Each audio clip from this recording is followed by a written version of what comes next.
Just a quick video, probably, maybe, hopefully. Yeah, we'll see. Anyway, this guy, tranquil87, guys, made some video suggesting that I respond to the musings of some guy called Emil Kiran.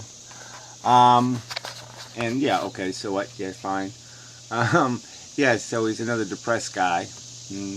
Another writer who found life to be less than satisfactory, let us say, which is fine, and I don't mind contextualizing or describing how I agree or disagree with his literisms. I mean, he's a literist, okay, so, or a lyricist, even. So yeah, there's all kinds of things you can say in all kinds of poetic ways, and yeah, they might sound good on the surface, but yeah, you gotta pick at them a little bit and say, well, that's not quite what I meant. I mean, it's like the old Einstein quote of playing dice with the universe. I mean, people can pervert it and say, oh, Einstein believed in God because he said God. No, obviously that's not what he was saying. But anyway, so I don't know. Maybe there's a purpose in that. I don't know. Yeah, I don't know. So anyway, but the other news is this account closing stuff. The Modern Mystic closed his YouTube account.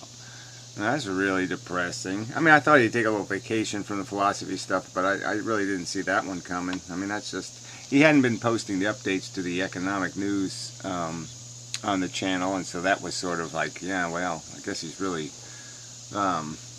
distancing himself from YouTube. And... but yeah, I mean, that's just kind of, yeah, I mean, all those videos gone, I mean, that just sucks. So I don't know what the hell happened there. I mean, there's some story there, but yeah, Nick, it's something happened. He ate a bad rutabaga or something. I don't know what the fuck happened, but man, he just went off the fuck talking philosophy cliff, and that's it, you know. And he's sort of like that. I mean, he's a guy, once he gets a thing in his head, he's you know, he means it. You know, he doesn't have stuff in his head that he just, you know, throws in the waste, the bin. He does make it real. So he maybe found, maybe he drew the conclusion that talking is bullshit, arguing is bullshit, it's all bullshit, no point in... So, and maybe he's just doing the World Economic News stuff because he committed to it, and so he just wants to fill out his contract or something. But man, it's not good. So anyway, Wise Monkey and John Paul Dorn, yeah, well, no losses there. I mean, you know, Wise Monkey had a nice voice and interesting character, but yeah, he was just basically a troll on the internet, so yeah, good riddance and whatever. Good luck, I mean, yeah. Enjoy reality, you know, with all the nice, smelly, real people. Good luck with that one. But anyway. So anyway, this guy. So we're going to play, he quotes one of these Emil Kiran guy's things here, so I will respond to it as best I can.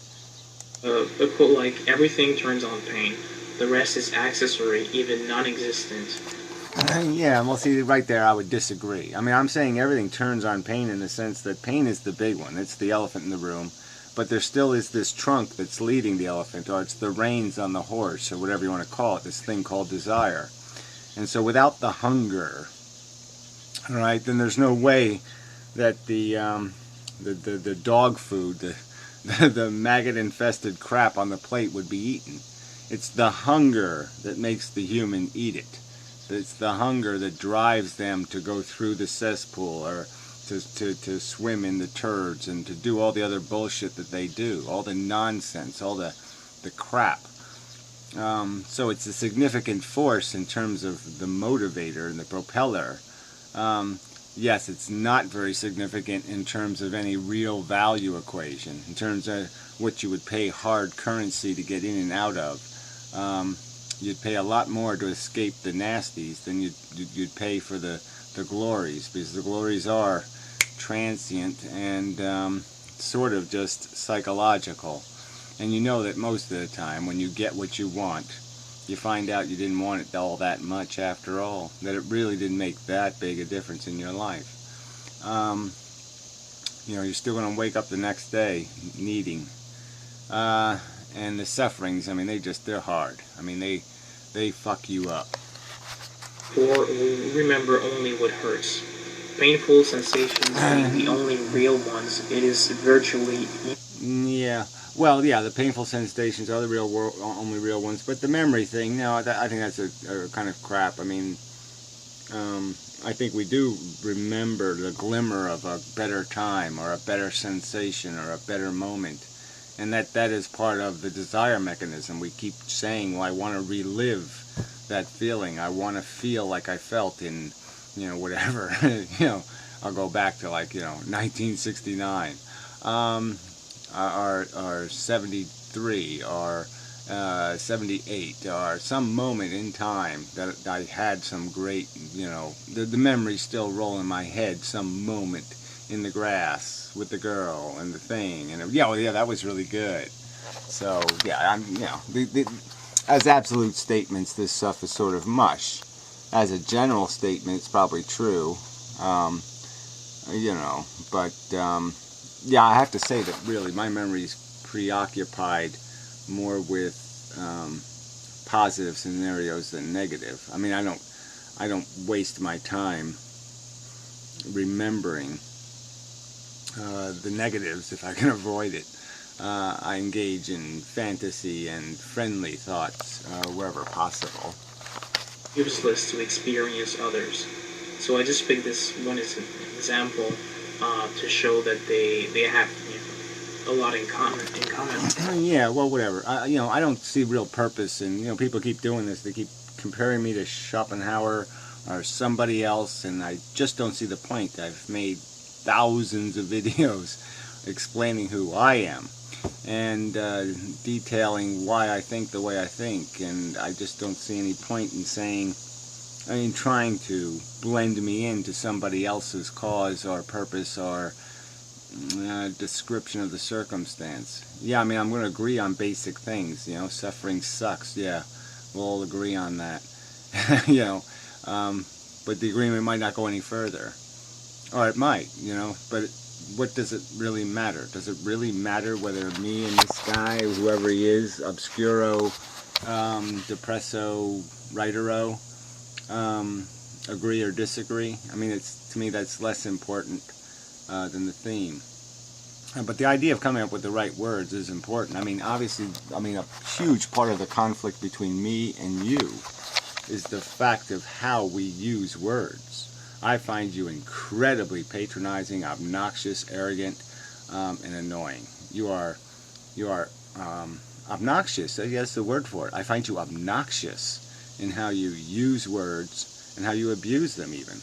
I mean, why should I even have to defend myself as an artist? Why are you even going there? Why is that an issue somehow? I mean, that's such a bullshit game to play. I mean, it's just so, yeah, I want to switch the subject or something, and now I have to talk about why I can still be an artist and be a depressed person? I mean, fuck you. Or why I can still be a philosopher and be a depressed person? Well, fuck you again.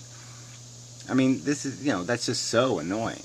So yeah, we might agree on a lot of things, but those issues of contention are big, monstrous, because they go right to the core of credibility and intent, and maybe the underlying core belief. So you don't like society. You think society sucks. You think this culture sucks, and I would agree. This society sucks. This culture sucks, but what I understand, and you don't understand, is that the DNA molecule itself sucks. The whole reproduction, consumption, reproduction, cannibalism, and addiction, that whole formula sucks. That's the origin of the suck. And that's sort of where we disagree. That somehow you see some purpose in this completely artificial climb a mountain of bullshit pride, climb a mountain of bullshit accomplishment, and pay this price for it, this huge price of pointless competition and insanely preposterous suffering. Yeah, no, sorry, it's fail. So yeah, enough of the video. Now, yeah, so you want to translate some more of his little isms? It's okay with me. it's not a big deal for me to point out where I see value and where I see where it needs more, or it's not saying what I would say, or it's not saying it how I would say it. But I don't know if it's all that productive, really. So anyway, thanks, I guess.